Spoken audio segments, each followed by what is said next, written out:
सबैजनाले एकचोटि यहाँ तलपट्टि हाम्रो राजाले के भन्नुभयो सबैजनाले सुन्नु त एकचोटि। जुन अवस्थामा मैले छोडेको थिएँ यस्तो होला जस्तो लागेको थिएन।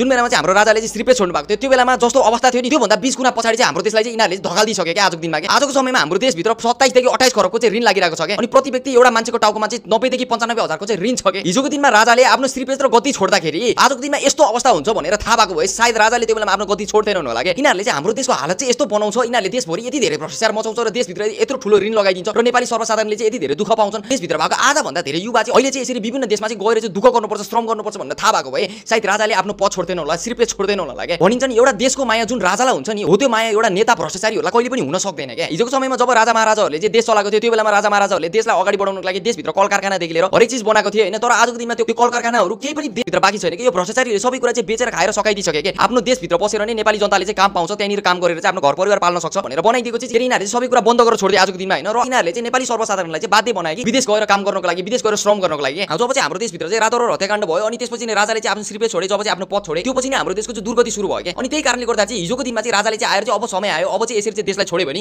यो भ्रष्टाचारी नेताहरूले चाहिँ हाम्रो देशभित्र चाहिँ केही पनि बाँकी रहन दिँदैन भनेर चाहिँ राजा आएर बोल्नु भयो के। हिजोको दिनमा जुन राजा महाराजाहरूले देश चलाउँदाखेरि देशको इज्जत मान मर्यादा कति धेरै थियो देशको हालत कहिले पनि यस्तो थिएन के। र आजको समयमा त न यिनीहरूको इज्जत छ न चाहिँ हाम्रो देशको इज्जत छ के। किन भन्नु भन्दाखेरि आफ्नो इज्जत यिनीहरूले राखेनन्। आजको समयमा हाम्रो देश नेपालको पनि कुनै पनि इज्जत काहीँ पनि छैन के यिनीहरूको कारणले गर्दाखेरि। हिजोको दिनमा जब राजा महाराजाहरूले देश चलाएको थियो त्यो बेलामा देशभित्र अनुशासनदेखि लिएर नियम कानुन सबैजनाले चाहिँ माने पनि नमाने पनि त्यो चिजलाई फलो गर्नु पर्थ्यो नियम कानुन अनुसार चल्नु पर्थ्यो हिँड्नु पर्थ्यो। त्यो बेलामा चाहिँ नियम कानुन सबैको लागि बराबर हुन्थ्यो हैन। तर आजको दिनमा नियम कानुन कसैको लागि पनि बराबर छैन के। जो मान्छेहरू पावरफुल छन् जो मान्छेसँग पैसा छ जो मान्छेहरू चाहिँ ठुलो पदमा छन् त्यो मान्छेहरूको लागि नियम कानुनले काम गर्दैन। अनि त्यही ठाउँमा चाहिँ एउटा दुखी गरिबलाई चाहिँ केही तलमाथि केही भयो भने अनि त्यो दुखी गरिबले चाहिँ त्यो बेलामा चाहिँ न्याय माग्दाखेरि त्यो दुखी गरिबले चाहिँ कोर्टको चक्कर लाउनुपर्छ पुलिस स्टेसनको चक्कर लाउनुपर्छ। तर त्यो दुखी गरिब चाहिँ कहिले पनि न्याय भन्ने चिज चाहिँ कहिले पनि पाउँदैन के। तर अहिलेको समयमा चाहिँ यो गणतन्त्र जनताको लागि लिएर भनेर भन्छ हैन। तर यही गणतन्त्रले चाहिँ जनतालाई गन्दैन के आजको दिनमा के। अनि देशभित्र भएको नेतादेखि लिएर उनीहरूको इष्टमित्रदेखि लिएर आफन्तसम्म उनीहरूको चाहिँ आफ्नो मान्छेहरू देश विदेशमा ठुल्ठुलो देशमा छन् अनि यत्रो 18-19 वर्षसम्म यिनीहरूले भ्रष्टाचार गरेर देशलाई डुबाए अनि त्यहीँबाट कमाएको पैसाले यिनीहरूले चाहिँ यत्रो घर जग्गा प्रपर्टी गाडी सबै कुरा चाहिँ यिनीहरूले चाहिँ जम्मा गरेर राखेको छन् आजको दिनमा। तर त्यही ठाउँमा चाहिँ एउटा चाहिँ नर्मल फ्यामिलीको मान्छेहरू चाहिँ झन् गरिबदेखि गरिब नै भइरहेको छन् र उनीहरूले दुःख पाएको केही पनि पाएको छैनन् के। हो त्यही कारणले गर्दाखेरि पनि अनि यो सबै कुरा चाहिँ एउटा राजाले चाहिँ देखेर चाहिँ बुझेर चाहिँ राजाले आएर चाहिँ सर्वसाधारणलाई भन्न खोजेको हुन् कि अब चाहिँ अति अत्याचार भइसक्यो। जुन समयमा चाहिँ मैले देश छोडेको थिएँ जुन हालत र परिस्थितिमा